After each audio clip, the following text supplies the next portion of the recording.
आप देख रहे हैं इंडिया टाउन न्यूज, भारत की बात। नमस्कार, आप देख रहे हैं इंडिया टाउन न्यूज और मैं हूं आपके साथ मर्सी। स्वागत है आपका हमारे खास बुलेटिन राजधानी सरकारधानी में, जहां हम आपको छत्तीसगढ़ की महत्वपूर्ण खबरों से रूबरू कराएंगे।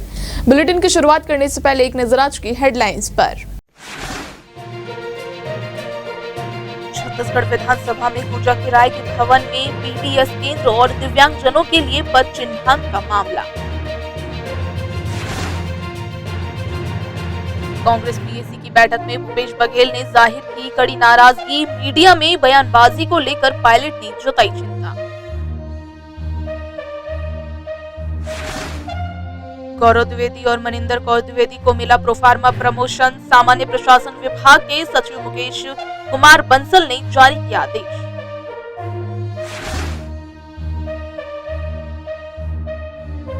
बजट अनुदान मांग पर चर्चा। नेता प्रतिपक्ष महंत बोले, सरकार की गलतियां उजागर करना हमारा कर्तव्य।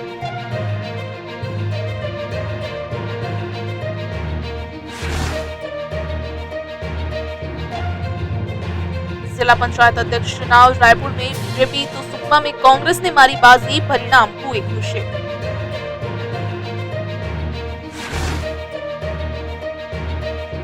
भाजपा विधायक ने सदन में उठाया पीएम गरीब कल्याण अन्न योजना में गड़बड़ी का मुद्दा। 97% लोगों को योजना का लाभ मिल रहा। अब खबर विस्तार से। छत्तीसगढ़ विधानसभा के बजट सत्र के 16वें दिन किराए के भवनों में संचालित सार्वजनिक वितरण प्रणाली केंद्र के साथ साथ दिव्यांगजनों के लिए पदों के चिन्हांकन का मामला गूंजा। संबंधित मंत्रियों ने सवालों का जवाब भी दिया। विधायक दिलीप लहरिया ने सवाल किया कि जिला बीजापुर में सार्वजनिक वितरण प्रणाली के कितने केंद्र संचालित है और कितने किराए के माध्यम से चलाते हैं।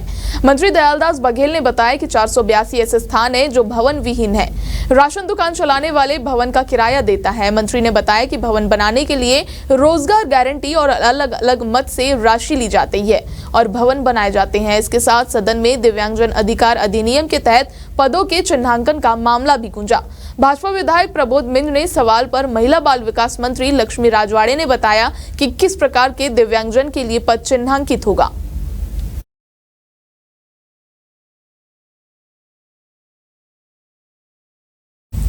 Chhattisgarh Congress politics affairs committee की बैठक में भूपेश बघेल ने कड़ी नाराजगी जाहिर की है। बैठक के दौरान बघेल ने यहां तक कह दिया कि मेरे खिलाफ दुष्प्रचार, अभद्र टिप्पणी करने से भी कुछ लोग नहीं चूक रहे हैं। संगठन को मजबूत करने की जगह उसे कमजोर करने की कोशिश कुछ लोग कर रहे हैं। हद तो यह हो गई है कि जिला स्तर पर पदाधिकारी प्रदेश स्तर के पदाधिकारी पर कार्रवाई करता है। बैठक के दौरान ही एक नेता बैच को लेकर टिप्पणी की तो उस पर प्रदेश प्रभारी सचिन पायलट नाराज हुए। उन्होंने कहा कि दीपक बैज पीसीसी के अध्यक्ष हैं, उनके लिए किसी नेता को यदि शब्द का इस्तेमाल करना उचित नहीं है।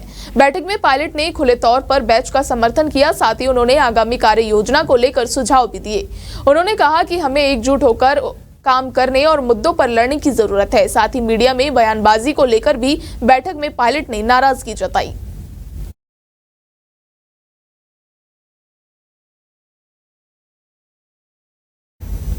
उन्नीस बैच के आईएएस अधिकारी गौरव द्विवेदी और मनिंदर कौर द्विवेदी को प्रोफार्मा पदोन्नति की गई है। इस पदोन्नति के साथ दोनों ही अधिकारी प्रमुख सचिव से अतिरिक्त मुख्य सचिव बन गए हैं।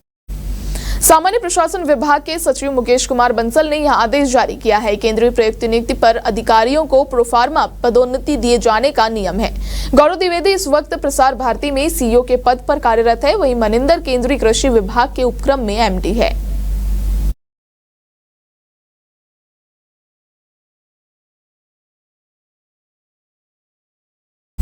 छत्तीसगढ़ विधानसभा में मुख्यमंत्री विष्णुदेव साय के विभागों के बजट अनुदान मांग पर चर्चा हुई। इस दौरान नेता प्रतिपक्ष डॉक्टर चरणदास महंत ने बेरोजगारी, बिजली संकट, खनिज उत्पादन में गिरावट, शराब नीति, परिवहन में दलाली और बजट का सही उपयोग न होने को लेकर सरकार पर सवाल उठाए। नेता प्रतिपक्ष महंत ने कहा कि विपक्ष में रहकर सरकार की गलतियों को उजागर करना हमारा कर्तव्य है। हम सरकार के दुश्मन नहीं बल्कि शुभचिंतक हैं। उन्होंने आरोप लगाया कि मुख्यमंत्री सदन में कम और कक्ष से ज्यादा समय बिताते हैं। जब वे विधानसभा में होते हैं तो विधायक उनकी तारीफ करते हैं, लेकिन बाहर निकलते ही नरेंद्र मोदी पर चर्चा शुरू हो जाती है। उन्होंने कटाक्ष करते हुए कहा कि इन्हें समझाइश की यह साय सरकार है, विधायक आप तक सीमित रहे।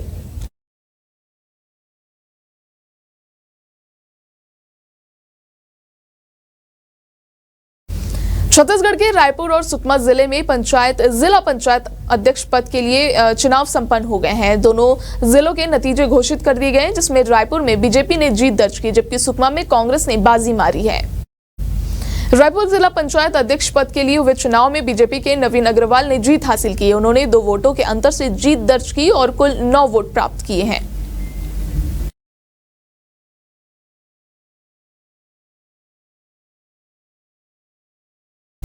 वक्त हो चुका है छोटे से ब्रेक का। खबरें और भी है, बने रहिए इंडिया टाउन न्यूज के साथ। अब खबर आपकी उंगलियों पर, हर खबर पर हमारा नजरिया। इंडिया टाउन न्यूज, भारत की बात। ब्रेक के बाद आप सभी का स्वागत है। बढ़ते हैं अगली खबर की ओर। विधानसभा में पीएम गरीब कल्याण अन्न योजना में गड़बड़ी का मामला उठा। भाजपा विधायक भावना बोहरा ने मुद्दा उठाते हुए कहा कि कोविड काल में केंद्र ने प्रति व्यक्ति 5 किलो चावल दिया था, लेकिन फिर भी लोगों को अनाज नहीं मिला था। इसके साथ विधायक ने जांच की मांग की है।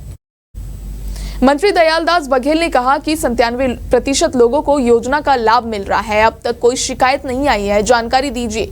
इस पर राजेश मूणत ने कहा कि 5 किलो अनाज कोरोना के समय देना था, कई को नहीं दिया गया, कितने वंचित थे।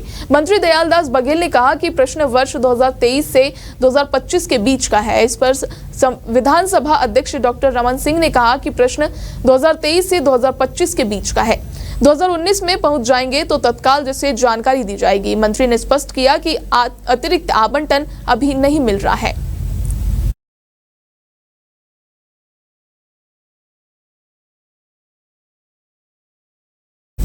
छत्तीसगढ़ हाईकोर्ट ने एनआईटी रायपुर के संविदा और दैनिक वेतनभोगी कर्मचारियों को बड़ी राहत दी है। जस्टिस एके प्रसाद ने 40 कर्मचारियों को 4 महीने के भीतर नियमित करने का आदेश दिया। हाईकोर्ट ने कहा कि 4 माह के भीतर नियमितीकरण किया जाए। साथ ही ये भी कहा कि याचिकाकर्ताओं को कार्य करते 10 से लेकर 16 साल तक का समय हो चुका है। ऐसे में जो कर्मचारी जिस पद पर पहले से ही है काम कर रहे हैं, उसी पद पर उसे नियमित किया जा सके।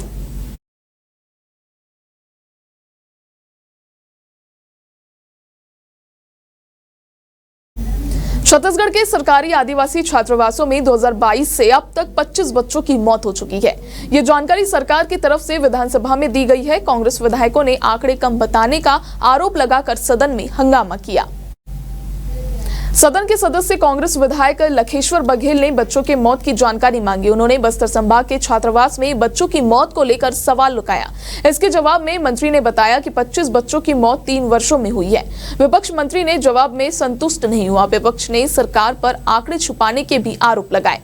मंत्री की टिप्पणी पर विपक्ष ने की सदन में नारेबाजी और फिर वॉकआउट कर दिया।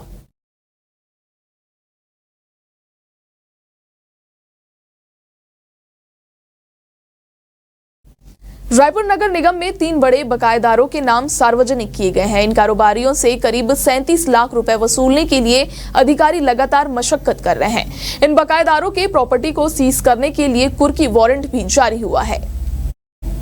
निगम अफसरों के मुताबिक यह कार्रवाई लगातार चलती रहेगी। इन बकायेदारों के प्रॉपर्टी को सीज करने के लिए कुर्की वारंट भी जारी हुआ है। इसके अलावा नवकार बिल्डकॉन के मालिक भागीदार राजेश जैन, मोहन राज जैन और विनोद पिता पूरन लाल ने 2016 से लेकर 2025 तक करीब 13 लाख रुपए भुगतान नहीं किए हैं, जिसके बाद कुर्की वारंट जारी किया गया।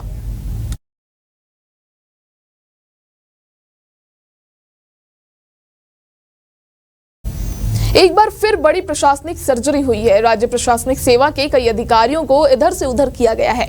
इस संबंध में कलेक्टर अवनीश शरण ने तबादले का आदेश जारी किया है, जिसमें से कुछ अधिकारियों को नई जिम्मेदारियां सौंपी गई।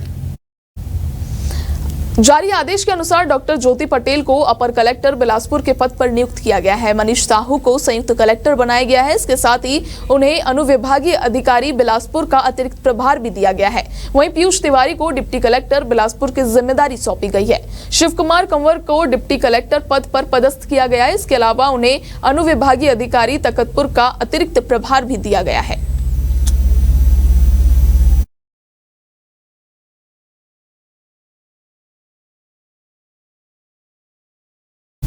आज का हमारे खास बुलेटिन राजधानी सरकार धानी में फिलहाल इतना ही। अब मुझे दीजिए इजाजत। नमस्कार। आप देख रहे हैं इंडिया टाउन न्यूज, भारत की बात।